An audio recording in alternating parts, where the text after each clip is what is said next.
Hi, nice to meet you. आज हम लोग बात करने वाले शियर फोर्स डायग्राम के बारे में। इस वीडियो में शियर फोर्स डायग्राम को बिना कैलकुलेशन की मदद से ड्रॉ करना सिखाऊंगा, तो वीडियो को शुरू से लेकर अंत तक देखना। वीडियो का कोई भी पार्ट मिस मत करना। तो चलिए शुरू करते हैं। यह शियर फोर्स डायग्राम का दूसरा पार्ट है। अगर आपने पहला पार्ट नहीं देखा है तो वीडियो के प्लेलिस्ट में जाकर जरूर देखें। वो आपको शियर फोर्स डायग्राम को ड्रॉ करने में बिना कैलकुलेशन की मदद से काफी मदद करेगा। तो बात करते हैं शियर फोर्स डायग्राम के बारे में। जब भी शियर फोर्स डायग्राम को बिना कैलकुलेशन की मदद से ड्रॉ करना है तो हमको 5 बातें पता होनी चाहिए। पहला है कि जब भी कोई बीम दिया रहे तो हमको उसका रिएक्शन वैल्यू निकाल लेना है इक्विलिब्रियम इक्वेशन की मदद से। दूसरा है कि साइन कन्वेंशन क्या यूज करते हैं जब शियर फोर्स का कैलकुलेशन करते हैं या शियर फोर्स डायग्राम को ड्रॉ करते हैं। तो अपवर्ड पॉजिटिव, डाउनवर्ड निगेटिव जब लेफ्ट साइड से कैलकुलेट करेंगे या शियर फोर्स लेफ्ट साइड से ड्रॉ करेंगे। अपवर्ड निगेटिव, डाउनवर्ड पॉजिटिव जब राइट साइड से शियर फोर्स कैलकुलेट करेंगे या शियर फोर्स डायग्राम को ड्रॉ करेंगे। तीसरा है कि डिफरेंट लोडिंग कंडीशन में शियर फोर्स का स्लोप क्या होता है। तो जब भी कोई बीम पे कोई भी लोड एक्ट नहीं कर रहा हो तो शियर फोर्स का स्लोप कांस्टेंट होता है। दूसरा है कि जब किसी बीम पे कॉन्सेंट्रेटेड लोड एक्ट कर रहा होता है तो शियर फोर्स डायग्राम में सीधा जंप आता है। कितना जंप आता है कॉन्सेंट्रेटेड लोड के ऊपर डिपेंड करता है। तीसरा है कि अगर किसी बीम पे यूनिफॉर्मली डिस्ट्रीब्यूटेड लोड एक्ट कर रहा है तो शियर फोर्स डायग्राम में शियर फोर्स का जो स्लोप है वो स्ट्रेट लाइन बनता है।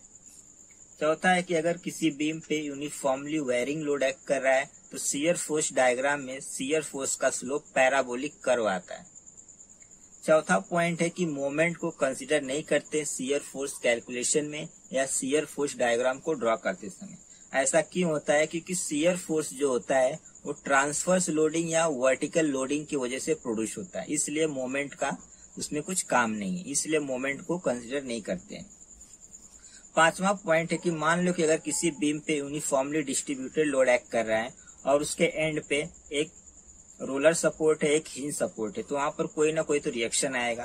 तो मान लो कि वो रिएक्शन WL/2 आया है, तो जो इसका स्लोप बनेगा शियर फोर्स डायग्राम में स्ट्रेट लाइन बनेगा। तो अब वो स्ट्रेट लाइन कहाँ पर कट करेगी शियर फोर्स डायग्राम में, तो वो इस बात पे डिपेंड करता है कि उसके एंड पॉइंट पे जो लोड है, जो कॉन्सेंट्रेटेड लोड आया है, उसके ऊपर डिपेंड करता है कि उसके किस सेक्शन पे वो कट करेगी या नहीं कट करेगी।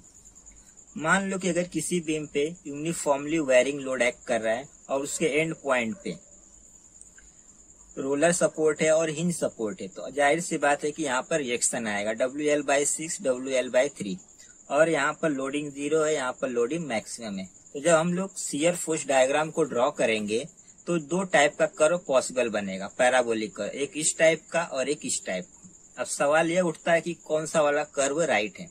तो ध्यान देना कि जहां पर भी लोडिंग 0 होगी उसके उस पॉइंट पर शियर फोर्स डायग्राम में स्लोप 0 होना चाहिए। तो इस वाले कर्व में स्लोप 0 है, ना कि इस वाले कर्व में। इस पॉइंट पे ध्यान देना कि इस पॉइंट पे लोडिंग 0 है तो इस पॉइंट पे स्लोप 0 होना चाहिए। तो इस पॉइंट पे स्लोप 0 है। तो आई होप आपको समझ में आया होगा ये 5 पॉइंट। अब बात कर लेते हैं प्रॉब्लम के बारे में। कुछ और प्रॉब्लम लेते हैं और कॉन्सेप्ट को अच्छे से समझते हैं।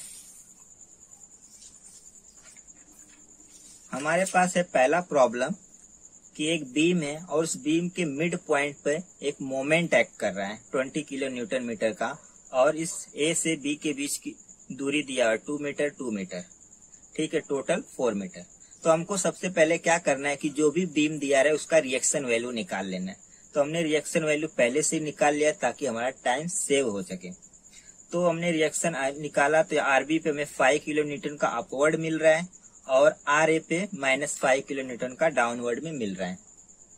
तो जब हम लोग इसका शियर फोर्स डायग्राम को ड्रॉ करेंगे, शियर फोर्स डायग्राम को पॉइंट A पॉइंट B के बीच में, तो हमको एक कोई ना कोई साइन कन्वेंशन यूज करना है, या तो लेफ्ट वाला या तो राइट वाला। हम लोग लेफ्ट साइड से कर रहे हैं। तो लेफ्ट वाले में क्या है कि अपवर्ड पॉजिटिव और डाउनवर्ड निगेटिव। कब? जब लेफ्ट साइड से शियर फोर्स को कैलकुलेट कर रहे हो या शियर फोर्स डायग्राम को ड्रॉ कर रहे हो। तो इस पॉइंट पे कॉन्सेंट्रेटेड लोड एक्ट कर रहा है 5 किलो न्यूटन का डाउनवर्ड साइड में, तो 5 किलो न्यूटन, यहाँ पर 0 है, यहाँ पर 5 है। एक कॉन्सेंट्रेटेड लोड है तो सडन जंप आएगा शियर फोर्स डायग्राम में। अब देखो पॉइंट ए से लेके बी के बीच में कोई भी लोड नहीं है, यहाँ पर मोमेंट है, पर हम लोग जब भी शियर फोर्स डायग्राम को ड्रॉ करते हैं उसमें मोमेंट को कंसीडर नहीं करते। मोमेंट को इसलिए कंसीडर नहीं करते क्योंकि शियर फोर्स जो होता है वर्टिकल लोडिंग या ट्रांसवर्स लोडिंग की वजह से प्रोड्यूस होता है, इसलिए मोमेंट का उसमें कुछ काम नहीं है। तो यहाँ से लेके यहाँ तक कोई लोड नहीं है, तो जो स्लोप होगा एक कांस्टेंट रहेगा। और इस पॉइंट पे बी पॉइंट पे सडन 5 किलो न्यूटन का अपवर्ड में लोड एक्ट कर रहा था। जब अपवर्ड लोड एक्ट करता है तो पॉजिटिव होता है, तो यहाँ से यहाँ तक, यानी कि ये निगेटिव में शियर फोर्स डायग्राम बनेगा। तो आई होप आपको समझा होगा। एक और क्वेश्चन लेते हैं। एक कैंटिलीवर बीम है और उसका इस कैंटिलीवर बीम पे यूनिफॉर्मली वेरिंग लोड एक्ट कर रहा है और कॉन्सेंट्रेटेड लोड एक्ट कर रहा है। पर इस क्वेश्चन में एक बात है कि इसमें डायरेक्ट मोमेंट कहीं पर भी एक्ट नहीं कर रहा है। जब हम लोग रिएक्शन वैल्यू निकालेंगे तब तो हमको मालूम पड़ता है कि इस बीम में मोमेंट भी एक्ट कर रहा है। तो सबसे पहले हम लोग रिएक्शन वैल्यू निकाल लेंगे, तो मोमेंट मिलेगा ए पे 650 किलो न्यूटन मीटर का और रिएक्शन वैल्यू मिलेगी 190 किलो न्यूटन का एट ए पे, क्योंकि ये फिक्स सपोर्ट है। तो जब हम लोग को रिएक्शन निकाल लेंगे तो कुछ इस तरीके से ये बीम दिखेगी। तो हमको क्या करना है, हमको शियर फोर्स डायग्राम ड्रॉ करना है। तो साइड सी बात है कि हमको एक कोई ना कोई तो एक साइन कन्वेंशन यूज करना पड़ेगा। तो हम लोग लेफ्ट साइड से जा रहे हैं, लेफ्ट साइड से अपवर्ड पॉजिटिव और डाउनवर्ड निगेटिव। आप राइट साइड से भी ले सकते हो, हम लोग लेफ्ट साइड से। तो मोमेंट का तो इसमें कुछ काम नहीं होता शियर फोर्स डायग्राम को ड्रॉ करते समय, तो मोमेंट का छोड़ दें। एट ए पे कॉन्सेंट्रेटेड लोड एक्ट कर रहा हूँ 190 किलो न्यूटन का अपवर्ड में। अपवर्ड क्या होता है, पॉजिटिव होता है। और इसमें जब भी कॉन्सेंट्रेटेड लोड एक्ट करता है किसी पॉइंट पे बीम पे तो सडन जंप आता है शियर फोर्स डायग्राम में। तो मान लेते हैं कि हम 190 किलो न्यूटन का इतना दूर तक गया। फिर ए से लेके बी तक कोई लोड नहीं है, तो शियर फोर्स डायग्राम कांस्टेंट रहेगा। बी पे एट पॉइंट बी पे सडन डाउनवर्ड में चेंज आ रहा है, कितना 100 का। तो 190 अपवर्ड और 100 डाउनवर्ड, कितना आ जाएगा 90। ठीक है, तो ये 90 हो जाएगा, 90 किलो न्यूटन। बी से लेके सी के बीच में कोई भी लोड नहीं है, तो जो स्लोप है वो कांस्टेंट रहेगा। अब सी से लेके डी के बीच में क्या यूनिफॉर्मली वेरिंग लोड है। तो हमको पता है कि जब भी यूनिफॉर्मली वेरिंग लोड एक्ट करता है किसी बीम पे तो शियर फोर्स डायग्राम में जो कर्व बनता है वो पैराबोलिक कर्व बनता है। तो यहाँ पर दो टाइप के कर्व पॉसिबल हैं, एक इस टाइप का और एक इस टाइप का। तो मैंने बताया था कि जब भी लोडिंग में जब भी किसी बीम पे लोडिंग दिया हो यूनिफॉर्मली वेरिंग लोड और जहां पर लोड 0 हो उस पॉइंट पर शियर फोर्स डायग्राम में स्लोप 0 होना चाहिए। तो देखो इस वाले कर्व में इस पॉइंट पे स्लोप क्या है, स्लोप 0 हो रहा है। तो ए वाला कर्व राइट है, न कि ए वाला कर्व। ठीक है, तो आई होप आपको समझा होगा कि शियर फोर्स डायग्राम बिना कैलकुलेशन की मदद से डायरेक्ट कैसे ड्रॉ करते हैं। आपको जो कैलकुलेशन करना है सिर्फ और सिर्फ रिएक्शन वैल्यू निकालने के लिए करना है, न कि शियर फोर्स को कैलकुलेट करना हर एक पॉइंट पे। आप डायरेक्ट ड्रॉ कर सकते हो अगर आपने मेरा वीडियो देखा है तो। एक और क्वेश्चन लेते हैं और कॉन्सेप्ट को अच्छे से समझते हैं। क्वेश्चन नंबर 3 क्या दिया है कि पॉइंट ए है, पॉइंट बी है, पॉइंट सी है और पॉइंट डी है। ये ओवर हैंगिंग बीम है। पॉइंट डी पे एक मोमेंट एक्ट कर रहा है 100 किलो न्यूटन मीटर का और पॉइंट बी पे 10 किलो न्यूटन का कॉन्सेंट्रेटेड लोड एक्ट कर रहा है। तो हम लोग सबसे पहले क्या करेंगे, जो भी बीम है उसका रिएक्शन वैल्यू निकालेंगे। तो हमने रिएक्शन वैल्यू निकाला तो आरसी पे कितना मिला 55 किलो न्यूटन का अपवर्ड में और आर ए पे कितना मिला -45, यानी कि डाउनवर्ड में कॉन्सेंट्रेटेड लोड मिला। तो जब हमने रिएक्शन वैल्यू निकाल लिया तो हमारी बीम कुछ इस तरीके की दिखेगी। तो हमको क्या करना है, शियर फोर्स डायग्राम ड्रॉ करना है।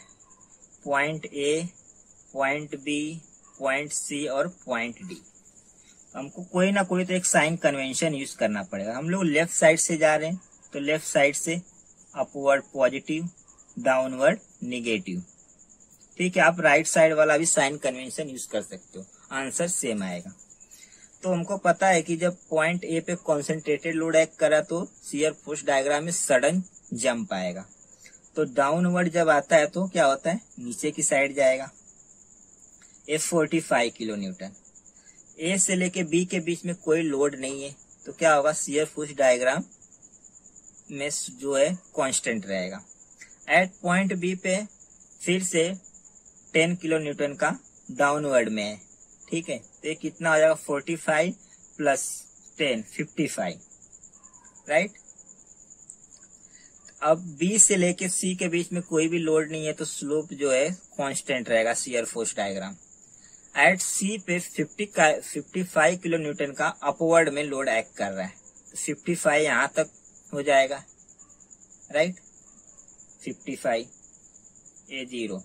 और देखो पॉइंट सी से लेके पॉइंट डी के बीच में कोई लोड नहीं है, और पॉइंट डी पे एक मोमेंट एक्ट कर रहा है, और हमको पता है कि जब किसी बीम पे मोमेंट एक्ट कर रहा होता है तो शियर फोर्स डायग्राम में कोई चेंज नहीं आता है, तो यहाँ पर कोई चेंज नहीं आएगा, और हमारा जो शियर फोर्स डायग्राम बनेगा कुछ इस तरीके से बनेगा, नेगेटिव साइड में, राइट।